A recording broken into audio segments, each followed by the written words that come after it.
नमस्कार सलाम, आप देख रहे हैं वी आवर्स न्यूज और मैं हूं इमरान। बांकीपुर उपचुनाव में सिर्फ एक उम्मीदवार नहीं जीता, बल्कि बिहार की राजनीति का सबसे मजबूत माने जाने वाला अभेद किला ढह गया।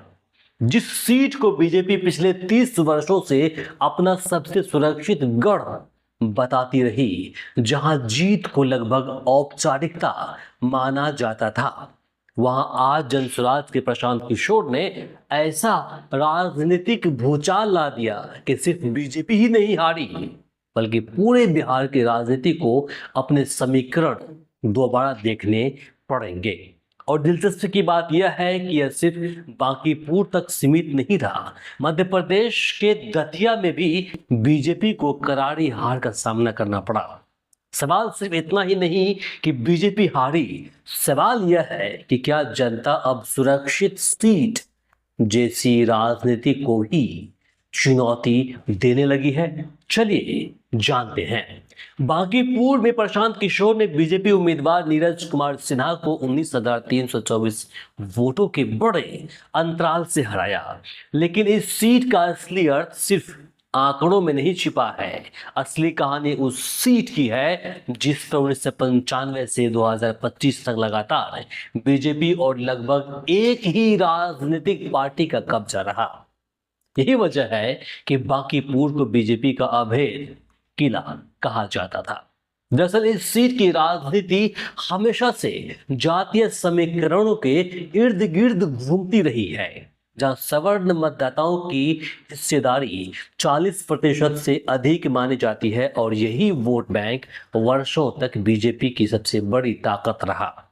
लेकिन इस बार तस्वीर बदल गई। जिस सवर्ण समाज के भरोसे बीजेपी अपनी सबसे सुरक्षित सीट मानती थी, उसी समाज के एक बड़े हिस्से ने अपने ही समाज से आने वाले पंडित प्रशांत किशोर पर भरोसा जताया। राजनीति में इसे सिर्फ वोटों का ट्रांसफर नहीं, बल्कि मूड का ट्रांसफर भी कहा जाता है। अब कुछ लोग इस नतीजे को केवल राजद की कमजोरी बताने की कोशिश कर रहे हैं, लेकिन सच तो यह है कि आज प्रशांत किशोर की जीत पर अंदर खाने राजद भी खुशियां मना रही होगी। इसके पीछे की वजह क्या है आपको बताते हैं। थोड़ा सा आप इतिहास जान लीजिए। 1997 में राजद बनने के बाद से आज तक यह पार्टी यानी कि राजद इस सीट पर कभी जीत नहीं पाई। वजह साफ है, यहाँ सवर्ण वोट निर्णायक है, जबकि यादव और मुसलमान मतदाताओं की संयुक्त साझेदारी लगभग 20% के आसपास मानी जाती है। ऐसे में राजद के लिए यह सीट कभी आसान नहीं रही। इसलिए इस हार को सिर्फ राजद के गिरते ग्राफ से जोड़ना राजनीतिक विश्लेषण नहीं, बल्कि अधूरा निष्कर्ष होगा। अब बात करते हैं इस सीट के इतिहास की। 1990 में जनता दल के रंजन प्रसाद यादव ने यहां जीत दर्ज की थी।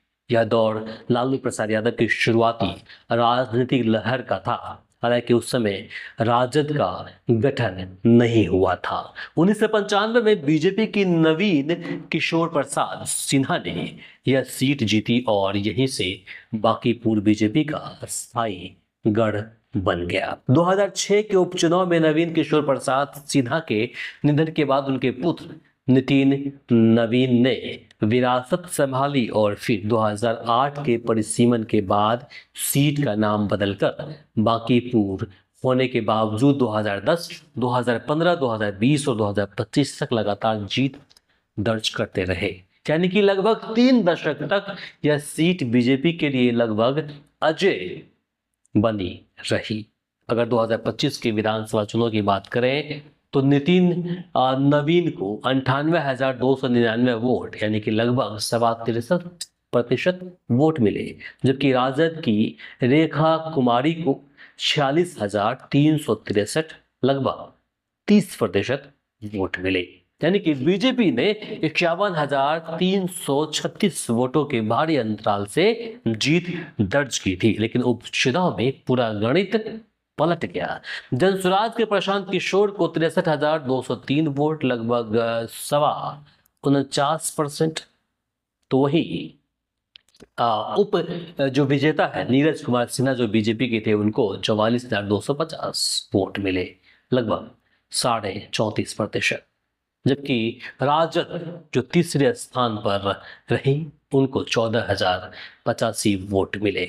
फिर से इस सीट पर राजद से रेखा कुमारी चुनाव लड़ी जिनको लगभग 11% वोट मिले। हालांकि पिछले विधानसभा चुनाव की तुलना करें तो राजद को लगभग 19% जो मतदान है कम मिला। अब सबसे बड़ा सवाल यही है कि क्या यह सिर्फ एक उपचुनाव का परिणाम है या फिर बिहार की राजनीति में 2026 के विधानसभा चुनाव से पहले बदलाव की दस्तक। क्या बीजेपी का सबसे मजबूत किला ढहना महज एक दुर्घटना है या जनता अब नए विकल्प की तलाश में निकल चुकी है? और क्या प्रशांत किशोर ने यह संदेश दे दिया है कि अब बिहार की राजनीति में मुकाबला सिर्फ एनडीए बनाम महागठबंधन नहीं बल्कि तीसरी ताकत भी निर्णायक भूमिका निभाने जा रही है? इन सवालों का जवाब आने वाले महीनों में मिलेगा, लेकिन इतना तय है कि बांकीपुर ने बिहार की राजनीति की पटकथा बदलने की शुरुआत जरूर कर दी है। बाकी इसे लेकर के आपकी क्या प्रतिक्रिया है कमेंट बॉक्स में लिखकर जरूर बताएं। इस वीडियो को शेयर करें। आप देख रहे थे वी आवर न्यूज़, मैं हूं इमरान। नमस्कार, शब बखैर।